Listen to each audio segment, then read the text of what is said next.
So this event is happening mostly thanks to Nisha Suarez. Nisha, why don't you raise your hand? Woo. Who is Congressman Moulton's immigration caseworker and district aide. And kind of the way this happened is that I've been trying to look for more and more visibility for our Back for Justice, Burlington Area Clergy for Justice, Jericho walks in right down the street at the ICE office in Burlington.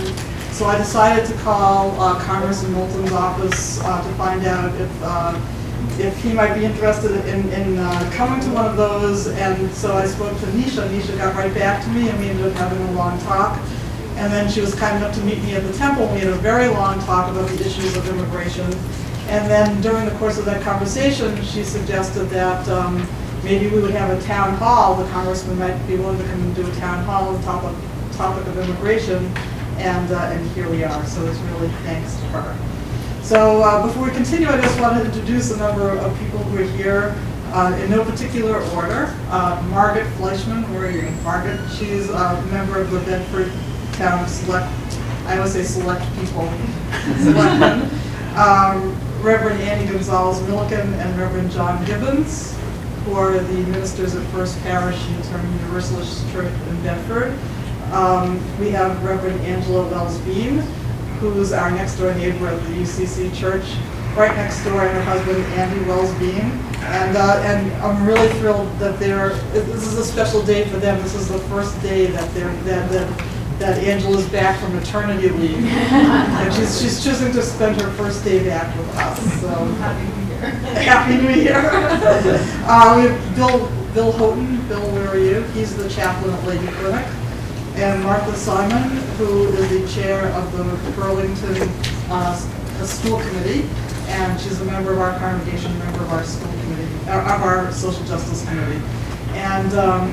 So before, I'm going to call on Phyllis Neufeld, who's the chair of our Temple Social Justice Committee, and Fran Rosenberg, who's an active member of our committee. They're going to be talking in a moment about why this is important for the Jewish community. But first, I'm just going to set the stage a little bit. Why are we here, and why at this moment in time? We are a nation of immigrants. But our country also has a sordid past of bigotry and racism, starting with Christopher Columbus treating Native Americans as savages, to the enslavement of African Americans, to interring Japanese citizens, to suspicions about the Irish, Italians, Muslims, those from Middle Eastern countries, and many other ethnic and religious groups. Almost everyone in this room is descended from immigrants who were welcomed here. Many who sought to escape desperate situations in their countries of origin. But our country also has a history of turning away boatloads of people, like the St. Louis, a ship filled with Jews fleeing the Holocaust, who were sent back to their death. Less than 100 years ago, Germans, Austrian, Poles, Hungarians, and citizens of other European countries allowed more and more restrictive laws to be passed against Jews because they bought into the racism, xenophobia, and bigotry of their elected officials. Some brave souls helped save our people, but most stood by silently or actively participated in the imprisonment and slaughter of 6 million Jews and 5 million others. I grew up in the shadow of the Holocaust. I'm still haunted by the newsreels I watched as a young child in religious school of thousands of Nazis goose-stepping in military parades, saluting their wild-eyed Führer, emaciated inmates wearing identical striped rags, peering lifelessly from behind a barbed wire of concentration camps, without proper nourishment or hygiene or medical care, abused in every conceivable way. One of the survivors of that atrocity is our Temple member, Agnes Bales. Agnes, want to raise your hand? She was a 5-year-old child in Budapest, Hungary, when she watched the Hungarian Arrow Cross take away her father and then her mother, leaving her and her 9-year-old brother, George, living alone in their apartment. Neighbors took them to an orphanage where they lived in crowded, unbearable conditions. until then 10-year-old George figured out how to escape with her through a fence, saving them both from death. They ended up living in a ghetto with a semi-relative until the war was over and her mother was able to return from a concentration camp. After over a year of separation, it took Agnes a while to even recognize her mother. She never saw her father again. I have to confess that I never quite understood or connected with the enormity, the pain, the suffering, and the devastation of the Holocaust until I began to see the horrific images of the immigrant internment camps in our country. Pictures of people crowded together behind chain-linked fences, parents separated from their children, sleeping on cold, hard concrete floors under thin silver blankets. Videos of children crying for their parents, being herded like cattle. Reports of sick children, abused children, people who have not had a shower in so long that it is unbearable even for visitors to be in their presence. People who have grown up in our country suddenly being rounded up, being separated from their families, sent back to their deaths. I will never forget watching with my own eyes a group of 6 men and 1 woman being led out of the ICE office right down the street, their hands and feet shackled to each other, wearing prison clothes as if they were hardened criminals. Our nation's leader is modeling and encouraging racism and hate. I see political rallies of people chanting, "Send them back," cheering for the racist, xenophobic, hate-filled remarks of our national leaders. As I have been watching all these images, it was as if a curtain lifted, or a fuzzy, distant image came into focus. It is only now that I understand the cruelty which human beings are capable of inflicting upon one another in the name of nationalism. It is only now that I see how easy it was for so many people to become convinced to join the Nazi Party. We are here at this moment because it is happening again, right here, right now. We Jews know what happens when people do not stand up to hate. The same pattern of racism which happened less than 100 years ago in Europe is happening on our watch. The Talmud teaches, "Do not stand idly by the blood of your neighbor." We know what happens when people are silent in the face of evil. I recently saw a meme on Facebook that whatever you are doing right now is what you would have done or not done during the Holocaust. Never again is now. This is why we are here, right now. And it can't just be here and now. No matter how tired we may grow of the struggle, we have no choice but to keep on pursuing it. The values and soul of our country and our neighbors are at stake. I'm so grateful that Congressman Moulton and State Representative Ken Gordon have come here to explain what they are doing to help this crisis. And so now I'd like to invite Phyllis and Fran to come up and say a few words.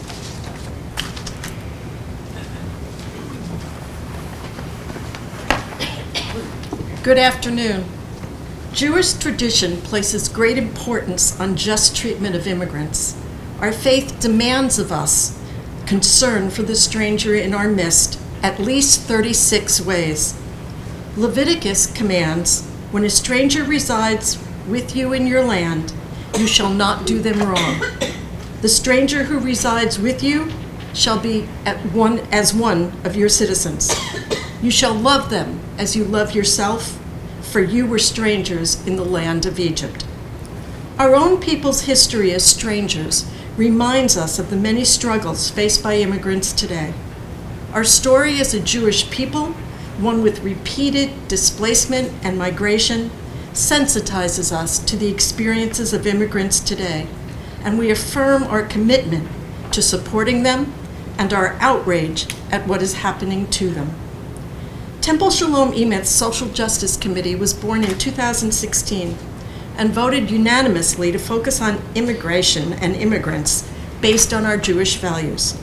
We saw this issue as the most pressing one of our time for us as Jews. One of our first actions was to have many of our members volunteer at the Bedford UU Church, which houses a guest. In 2018, Temple Shalom Emeth's board voted to become a sanctuary supporter. The Sanctuary Coalition Covenant reads, "As people of faith and conscience, we are called to welcome the stranger, protect the vulnerable, and accompany the oppressed. As diverse communities of faith, we are called to respond to the injustice we are witnessing in the immigration and deportation policies of our nation. Grounded in moral conviction and our faith traditions, we pledge to become a sanctuary coalition to advocate for just immigration policies and an end to unjust deportations, and to support members of our community under threat of deportation." 12 of our members are currently active in volunteering at the First Parish Church in Bedford.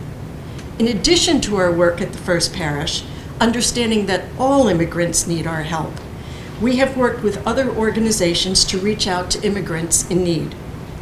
Our faith demands of us concern for the stranger in our midst.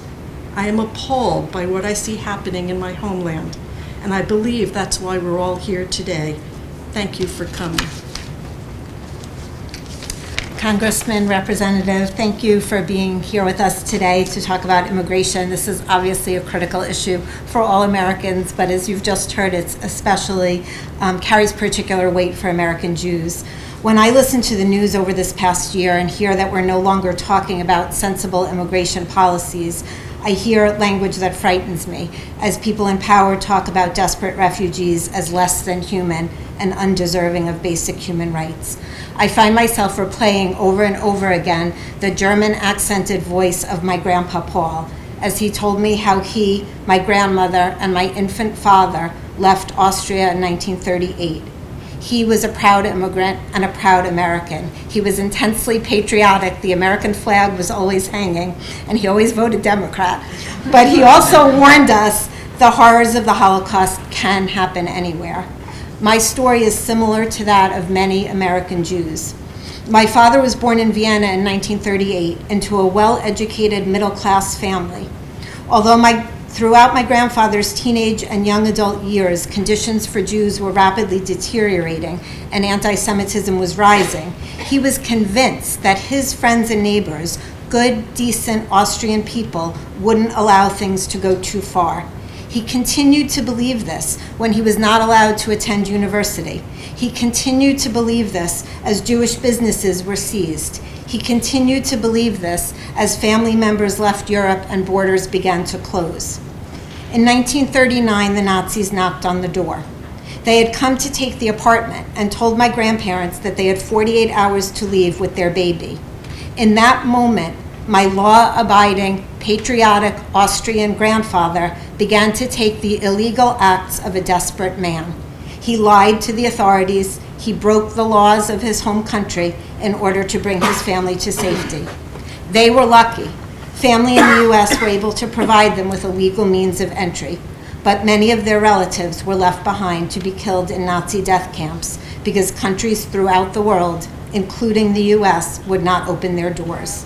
It scares me that in America today, we are hearing refugees demonized for their race, religion, or country of origin.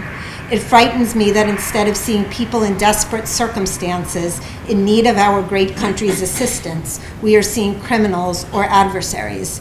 It frightens me that some of my students where I teach feel as scared in America today as my grandparents did in Nazi-occupied Austria. As an American and the Jewish child of refugees, I'm eager to hear your thoughts on this critical topic. Thank you for being here. So at this point, I just wanted to mention that this is a very emotional topic for all of us, and my one request is that we allow the congressman and the state rep to speak without being interrupted, and we want to be respectful of each other during this important conversation. So it's now my honor and privilege to introduce State Representative Ken Gordon, who is also a good friend, very good friend. We talk maybe 5 times a week at least. He's helped my son through numerous apartment issues. And I also have informed, every time he comes here, I tell him that if he steps foot in our temple one more time, he has to be a member. So yeah, you owe us a lot of money right now. State Representative Ken Gordon has represented the Middlesex 21st District in the Massachusetts House of Representatives since 2012. The Middlesex 21st District includes Burlington, Bedford, and Wilmington's Precinct 3. He's the vice chair of the Joint Committee on Economic Development and a co-sponsor of a bill calling for driver's licenses for undocumented residents. He's a Bedford resident and a member of the Democratic Party, and it's my privilege and honor to introduce State Representative Gordon.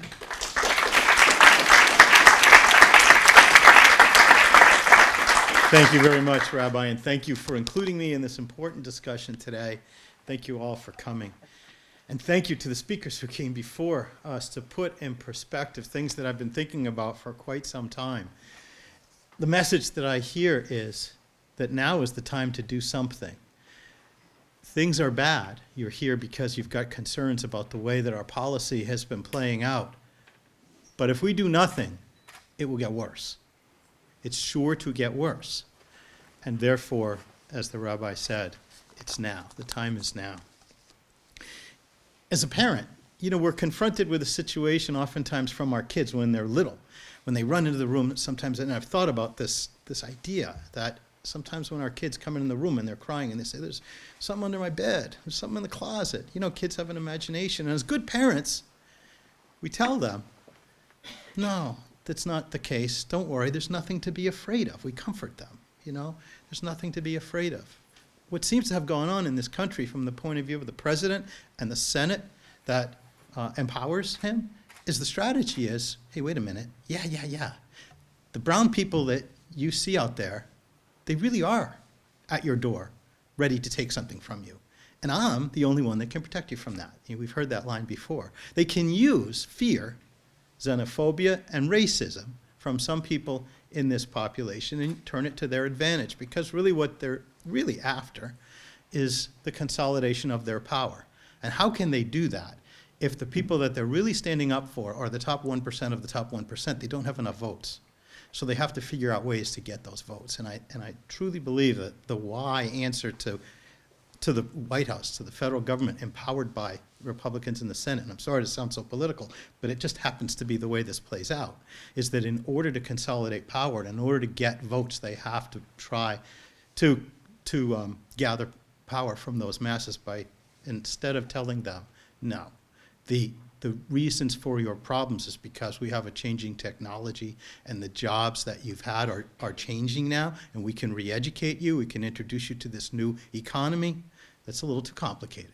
If the reason is that someone's at your door trying to take something from you that you'll never get back, that's easy for them to understand, and it's hard for us to battle against.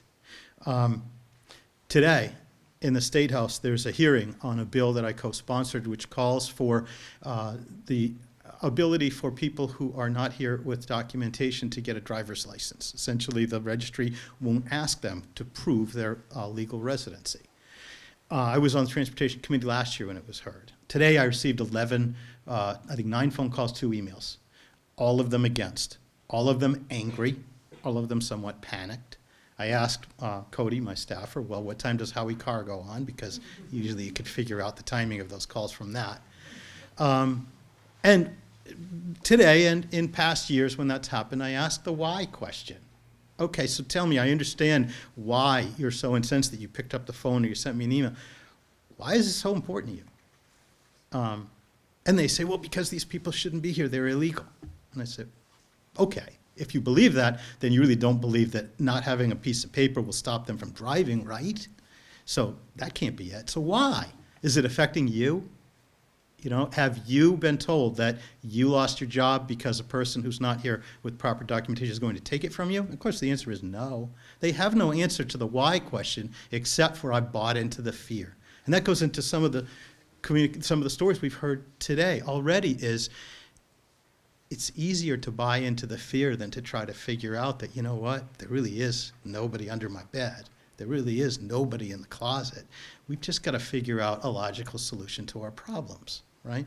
So I co-sponsored the the bill that's on today. I co-sponsored it before as well. When I heard testimony when I was on transportation, I mean, the fact is that we want people who are driving on our roads to be insured. I want my 16-year-old who got his license last month, congratulations to him.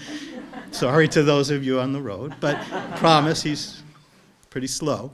But I want him, if he's confronted with a driver that he has an accident, I want them insured. And I don't know anybody who wouldn't want safer roads. And this makes the roads safer, right?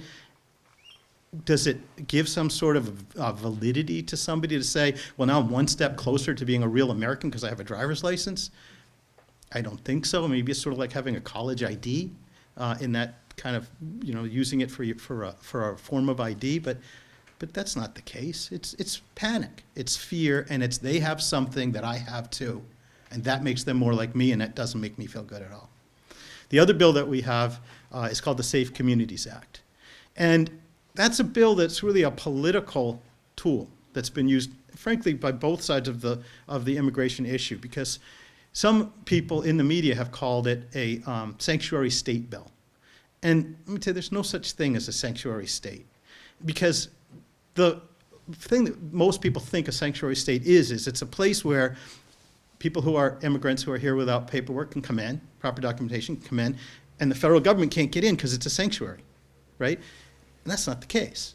We're part of the United States of America. The federal government can do their job here in Massachusetts. We can't stop that. I think that was tried in the last century, the century before the last one. It was called the Civil War. We're part of this country. And we can't, what we can do, though, is we can tell the federal government, look, if you're going to do work that we find completely antithetical to our values as Massachusetts residents and as the Commonwealth of Massachusetts, we're not going to help you. So you can't co-opt our workers in the court system, our workers in the prison system, and our state police to help you, because our tax dollars are used to solve state problems. Our tax dollars are used to address our transportation problems, our education problems, and other state-related issues, not to get involved in immigration enforcement. And it's that part of that bill that I support and always have, and in principle I support that bill. It's a matter of federalism, really. That's not our job. So will you be introducing the congressman? I'm going to turn it back to you, Rabbi. Okay. So I'm going to turn it back to the rabbi who's going to introduce the congressman. Thank you for including me. And I know we're going to take questions later.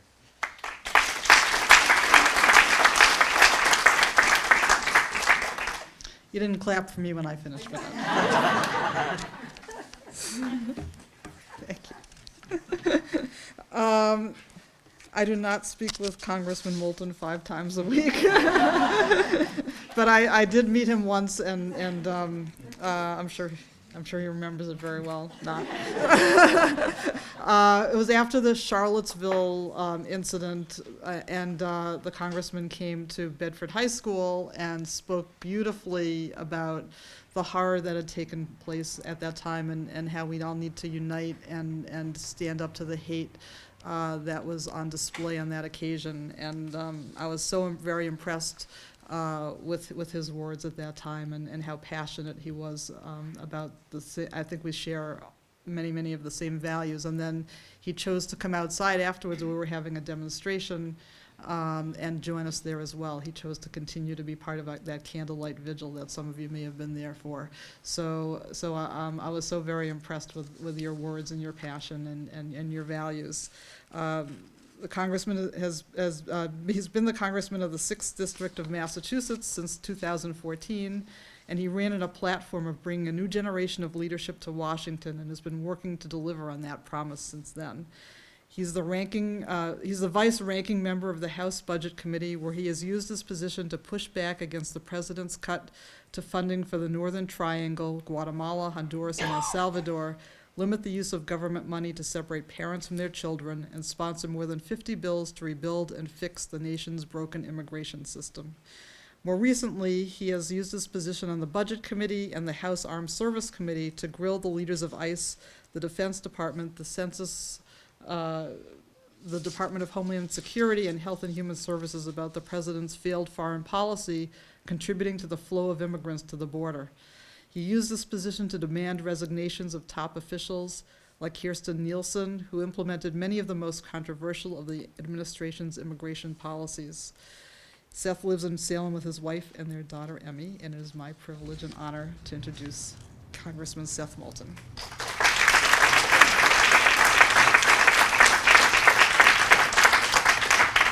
Thank you, Rabbi. It's an honor to be here. In addition to Representative Gordon, who I'm so glad could join me here, Margaret Fleischman and Martha Simon are both here, I think. Yes. So my most important mentor in life, the person who inspired me to join the Marines, which inspired me to get into politics, and therefore someone who I wouldn't be here without, was the Reverend Peter J. Gomes. Now, he was the longtime minister at Harvard. Listen to this guy, gay, black, Republican, American Baptist minister, okay? I mean, extraordinary independent American, someone who represents the best values of our country. And one of the many lessons he gave to me was that if you're going to speak, you always have to have a text. Now, what he was referring to is if you are giving a sermon in a house of worship. And I'm not here to give a sermon, but I am in a house of worship. And so the text that I have chosen for today is Hebrews 13:2. Be not afraid to entertain strangers, for thereby some have entertained angels unawares. Now, I grew up knowing that verse from the Bible as Uncle Andy's Bible verse. And that's because my uncle, Andrew, was born with Down syndrome. He was part of another group targeted by the Nazis. And when he was born, my grandparents were told to not even bring him home from the hospital, that he'd be disruptive for his 6 brothers and sister, including my mom, that he should go straight to an institution. But that's not what my grandparents did. They welcomed their new son into their home. And he became an amazing part of our family, of my life growing up, and of his entire community out in Longmeadow, Massachusetts. He sadly died a few years ago, but hundreds of people came to his funeral, people who had no idea he even knew, because he had touched their lives. And I think that Bible verse is very applicable today as we think about our country, our society's role in entertaining strangers from other countries, and how it goes to the core values that this country is supposed to represent. Rabbi, you chose a historical analogy to underline your sermon, which absolutely deserved a round of applause. It was very moving. And it was an analogy that I actually got in big trouble for using when I became the first member of Congress to say that the rise of Trump reminds me of the rise of Hitler. And a lot of people told me that that was extremist, that that was inappropriate, that I shouldn't be saying things like that. Of course, many people, not just yourself, have made that analogy since then. And I think that it is frightening how many parallels there are between that historical moment and today. And maybe the massacres are not as bad at the moment. The policies haven't been taken to such extremes. But we're heading in that direction. And it's happening on our watch. It's happening before our eyes. So I want to just make a couple of comments about this situation and just how it's affected me personally.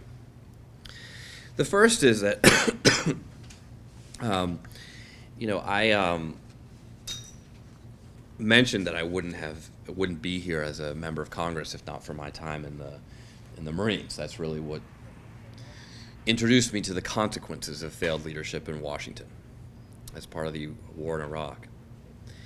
And I was in the first company of Marines into Baghdad. I was fighting on the ground in the infantry. But one of the most profound jobs I had in Iraq was actually hosting an Iraqi TV show.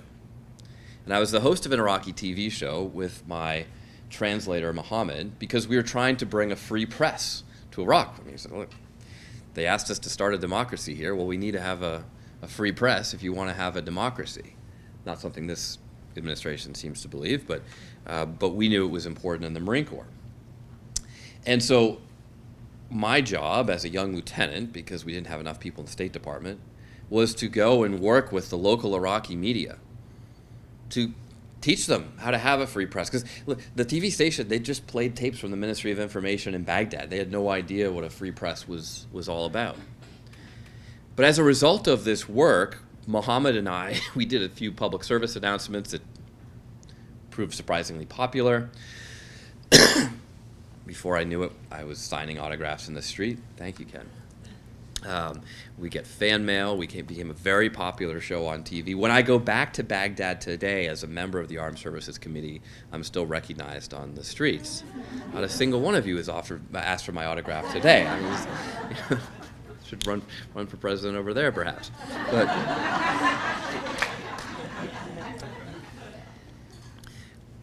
But it also put Mohammed front and center as a so-called collaborator with the Americans, as someone who was an early target of the insurgents of different terrorist groups because everyone knew who he was.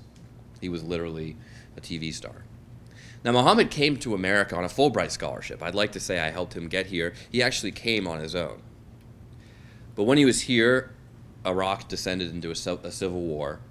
His family was threatened because of Mohammed's work with us, so much so that they had to move. They had to leave the city that they're from, move to a different city. And he knew it was a death sentence to go back, so he applied for asylum. And for the next year, Mohammed, an asylum refugee, lived in my family's home. He was trying to do everything by the books. That meant he couldn't even work, so we had to have a place to live. I wish I had been on that first debate stage for the presidential race, because I would have liked to say, how many other people here have hosted an asylum refugee in their home? To understand on a personal level what this is all about. Mohammed risked his life not just for Iraq, but for America. He's not just an Iraqi hero, he's an American hero. And yet, even going through all the proper channels, he just barely made it through the system to stay here legally and not face a death sentence by going to Iraq. Incidentally, he became an Arabic teacher after he finally got his work permit. In fact, he became Phillips Academy Andover's first ever Arabic teacher in its 200-plus year history. He has since gone on to serve the government more directly. He currently works in the State Department.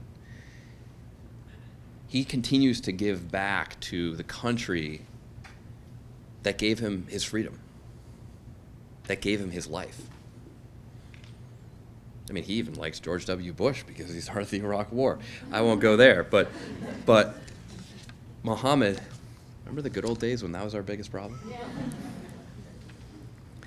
Mohammed is a great example of why our immigration policy matters. And for me, a very personal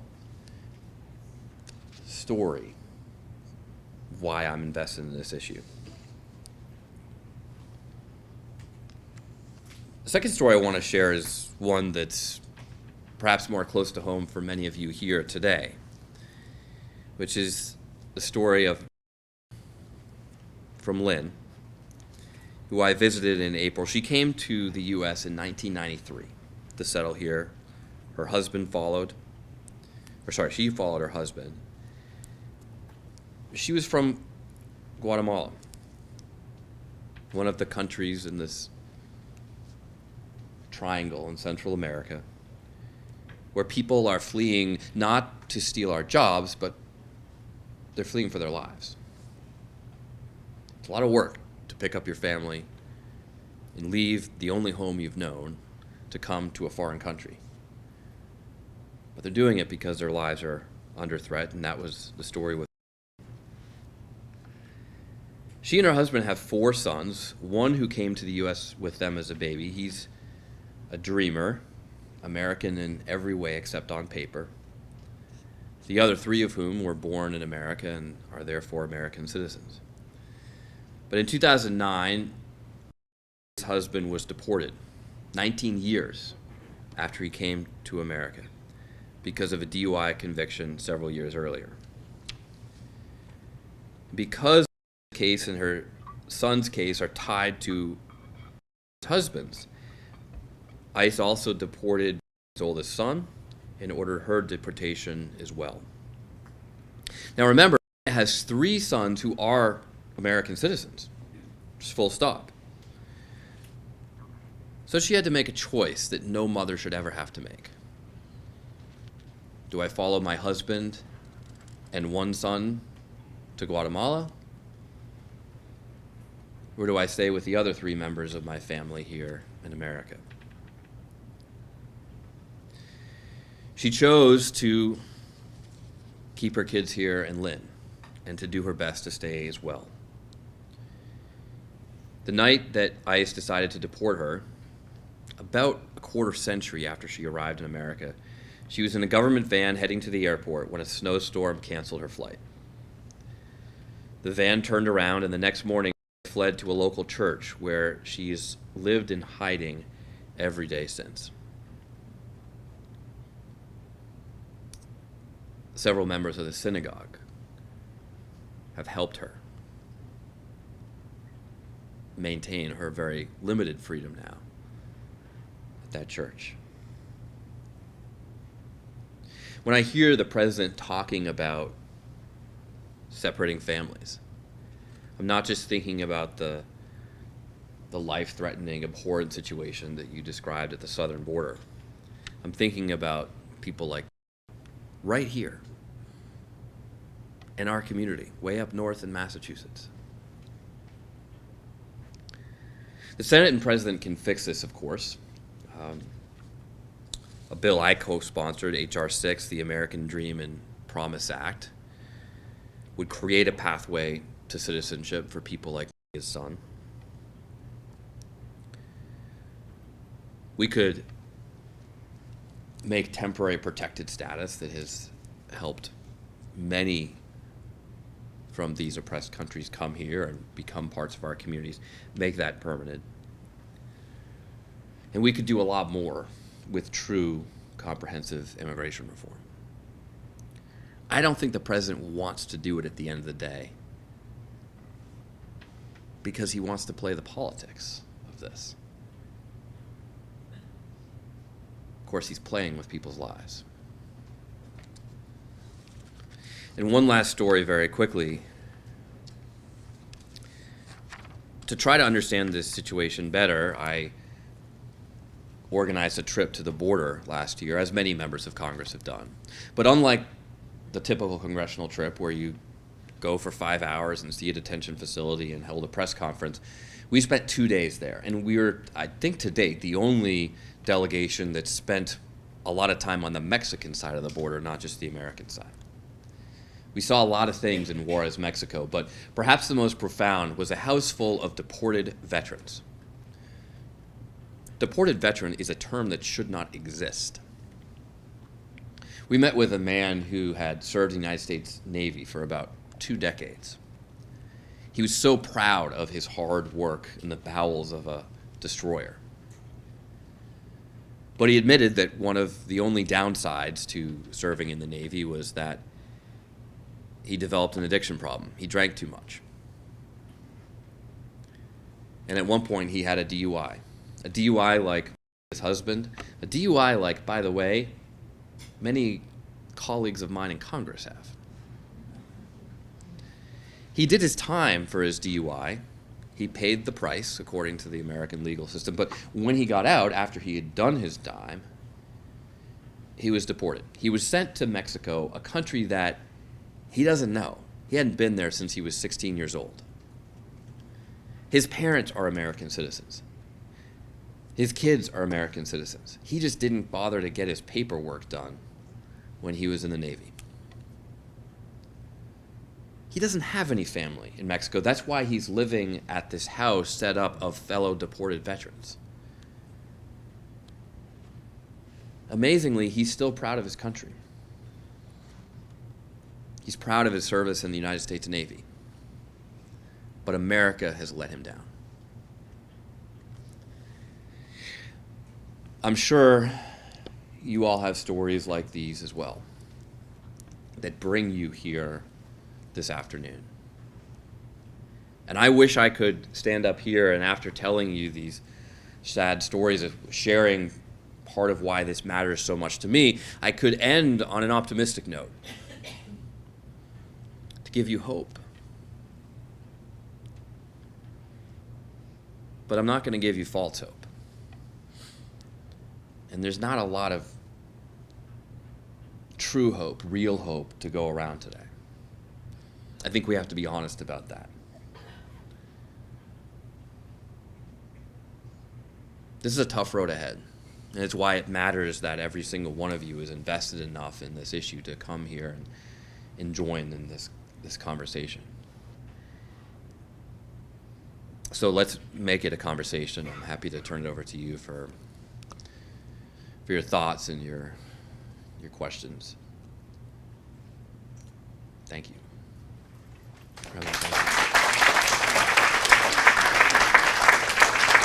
You know, I went, I stopped by the district office in Salem today and was talking to Ann Meeker, who's the head of our entire casework team. And the office was pretty short-staffed this morning because a bunch of people were out meeting with different constituents around the district and preparing for my tour. But I saw Nisha in the back having a visibly animated conversation on the phone with someone. And I said to Ann, you know, there's Nisha just hard at it, as usual. And Ann said, yes, she never stops working. And that's not just a reflection of on Nisha and her commitment, her hard work, and her work ethic and everything else. It's also just a reflection of how bad things have gotten. That we are constantly dealing with immigration cases in our office. If I could hire 10 more Nishas, I would. Yes, ma'am. I want to know what an ordinary 70-year-old grandmother can do at an extra bedroom. Do I take in a stranger? I don't want to be told to vote because I'm going to vote. That's everybody's obligation. But what can I do? There's got to be something. Well, one thing that you can do is you can get involved with organizations like this temple that are actively helping people like Maria. And there are a lot of communities of faith who have found ways to not only support people in crisis, people facing immediate deportation, but on the more positive side of things, just simply helped immigrants coming into our community. When translators who we had worked with overseas, like Muhammad, have come to America, there's been an amazing network of volunteers that have helped them simply become parts of our community, find jobs, understand how to navigate the education system to get their kids into school and things like that. So on the way out tonight, I would please stop and talk to Nisha or other people on my team, or the rabbi and other people in this community, and find the best opportunities to do so right around here and wherever you live. Where do you live? In Woburn, because that's a great way to help and to get involved. Ken, do you want to add anything to that? Thank you, Congressman. I do. We had an event in Bedford just a couple of weeks ago, and we've started taking a list of people who are essentially raising their hands and saying, excuse me, I want to do more. I'm sure you all vote. You're all here, so that would be consistent. But we're Massachusetts, and our vote needs to speak, needs to grow. And the only way that this problem is going to get addressed, in my opinion, is if we change the attitude in Washington. And the only way we're going to do that is to change the people who are making the decisions in Washington. And this isn't a Republican-Democratic comment that I'm making, because I think a lot of Republicans agree with us that this particular president does not reflect their values. And so to the Republicans who are here or are watching on cable TV, my message is, this is your time. This is your time to stand up and say, in a sense, not in my name. This isn't my party. It doesn't reflect my values. We've got to do something too. And so we've got swing states around us. We've got one in Pennsylvania. It's not too far. And so what I'm hoping that we do is those of us willing to raise our hands as between now and November of 2020, let's travel down there and let's make a difference in a state where a difference needs to be made, because until those decision makers are replaced, those decisions are not going to change. Ken, that's very well said. And as many of you know, on the political side, where this is not to be a political event, but on the political side of things, I have an organization called Serve America that played a bigger role in flipping the House than any other, member of Congress's organization in the country in 2018. We're going to be reviving that now that I'm off the campaign trail and doing exactly what Ken has talked about, going to districts. One of the people that we got elected was Jason Crow in Colorado, who's made a bit of a name for himself in Congress by setting up a weekly visit to the detention facility in his district, which has just become a practice that other members of Congress have now copied around the country because it's brought so much attention to the issue. He would not be in Congress today without some of the organization and volunteers from this district. So, thank you. Yes, sir. Congressman, it's good to see you again. Good to see you. Once before, and I'm a veteran. I am a former refugee. I fled Saddam's brutality where you went to fight. So a lot of this it hits close. But Where are you from? I grew up in Kuwait. I'm Okay. from Pakistan, but I grew up in Kuwait. Proud American today, and I consider myself pretty well informed about a lot of things. But to hear that somebody raised their hands and said, "I'm willing to die for this country," and spent 20 years in that state, for them to be deported, I'm just trying to find any other way other than being disgusted. It's akin to finding a veteran on the street. I think any nation that treats their veterans like that is disgusting. So if I'm somebody who considers themselves to be so well informed, didn't know about this, how do we get the word out to let other Americans know that people who serve this country are being thrown across the border? It's a great question, and one of the things that that you can all do tonight is those of you who are on social media can go into talk about this forum and say, I was just at this important event, and we should have had 10 times as many people here to know what was being discussed, to try to take an active role in this issue, to at least be part of the conversation. And I hope that people who are skeptics will come as well, because that's how we change minds. There are a number of towns right around here that voted for Trump in the 2016 election. And in fact, those are the minds that we need to change. To drive home to people that they have a choice, and this is about our values. So I think it's important that we welcome people of all political stripes into discussions like this. I don't know if there are any Republicans here tonight, but when someone introduces themselves as a Republican at an event like this, I always say, thank you for coming. That matters. Okay, Nisha? I don't know if you have the update on this or not, but on August 22nd, a bunch of asylum officers from Boston and Newark were transferred to the border. And the story is that will delay even more cases that are in process. Do you have any update on that? Are those people back now at work, or can they work from down there? How would that affect our local cases that are pending? That was very disturbing to read that. Yeah, that's a good question. Nisha, do you have any late updates on that? They are still down there. The 10 officers from Boston were sent down to the border. But yeah, basically to your point, yes, they are still down there as far as I am aware, and it will delay the processing further for both affirmative and defensive asylum cases. So let me just sort of kind of put this in layman's terms here. Look, none of this is good. I don't want to sugarcoat anything, but I'm not sure this is something you should be terribly concerned about, because in some ways it's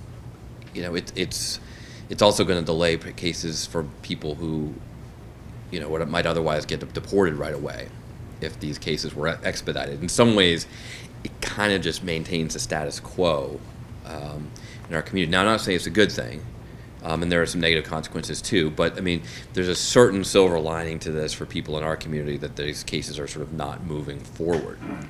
Now, as a matter of policy, I actually agree that we need to have more asylum judges at the border, because there are a lot of people seeking asylum. The system cannot handle this unprecedented number of refugees coming to our border.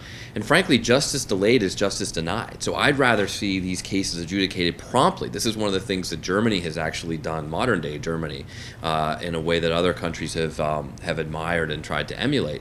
They deal with these cases promptly, so that if a family does not qualify, I'm sorry, you've got to go back. But we're not going to send you back to the country you came from, 20 years after you've already built a life here in America. And if you do qualify, as many of these refugees do, then we're going to start tomorrow helping you, getting you into communities like this that can be supportive in helping your kids get into school and helping you get jobs, start paying taxes like the rest of us, get on a pathway to citizenship. So I don't want to suggest any good intentions underlie this administration's decision here. I think that would be a bridge too far, I'm sorry to say.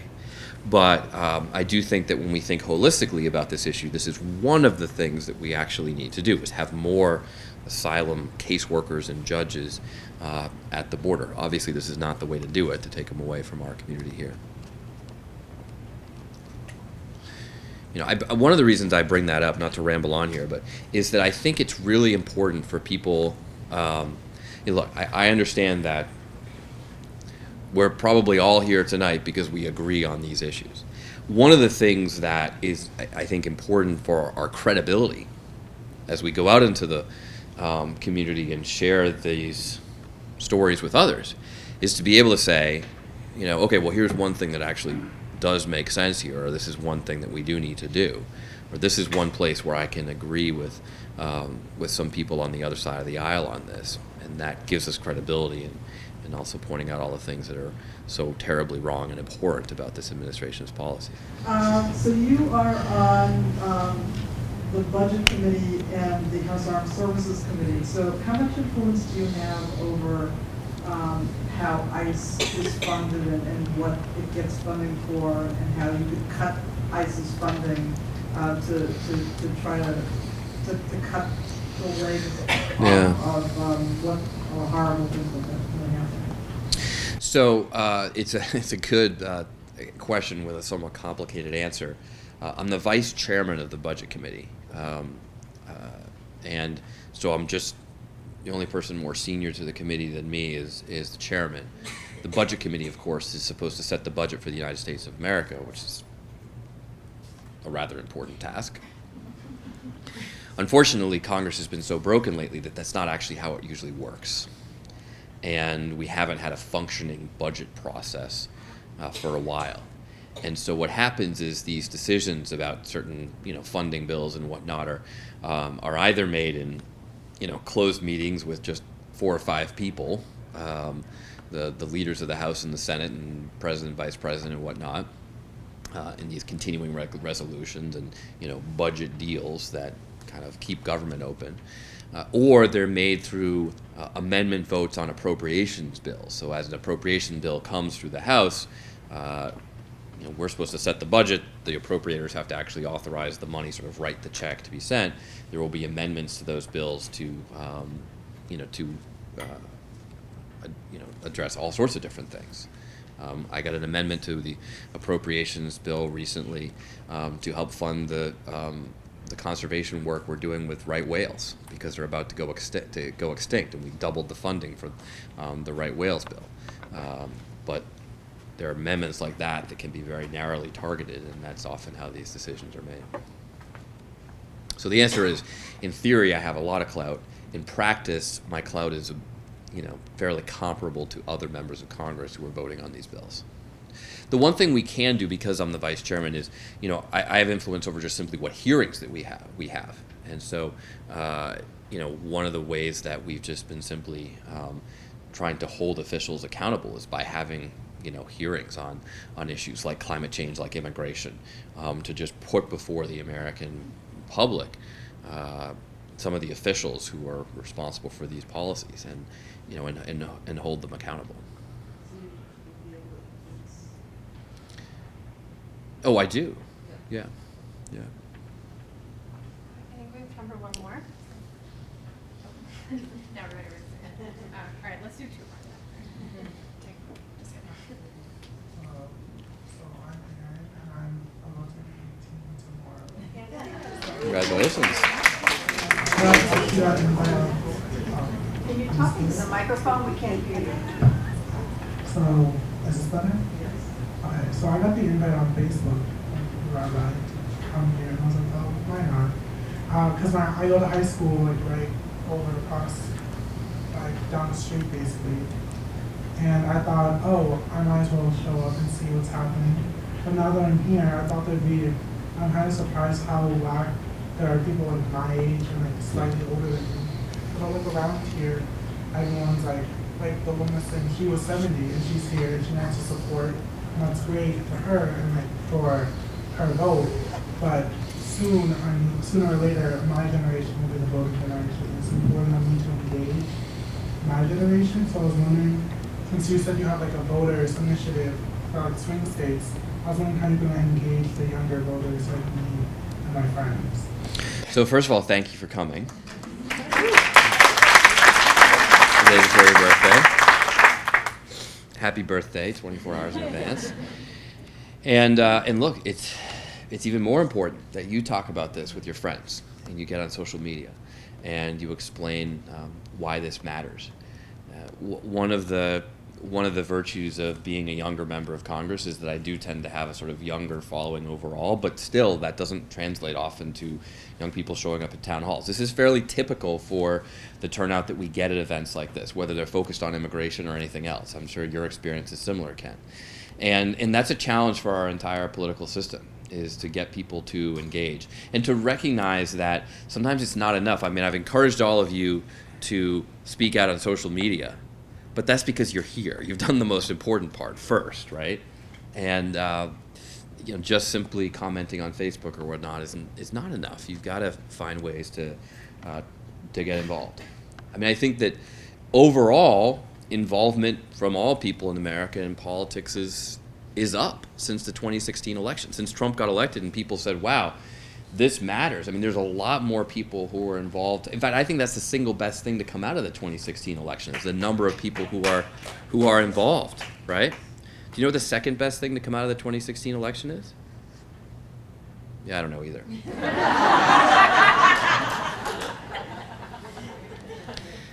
So I'm sorry that I have to wrap up, but it's been an honor to be a part of this.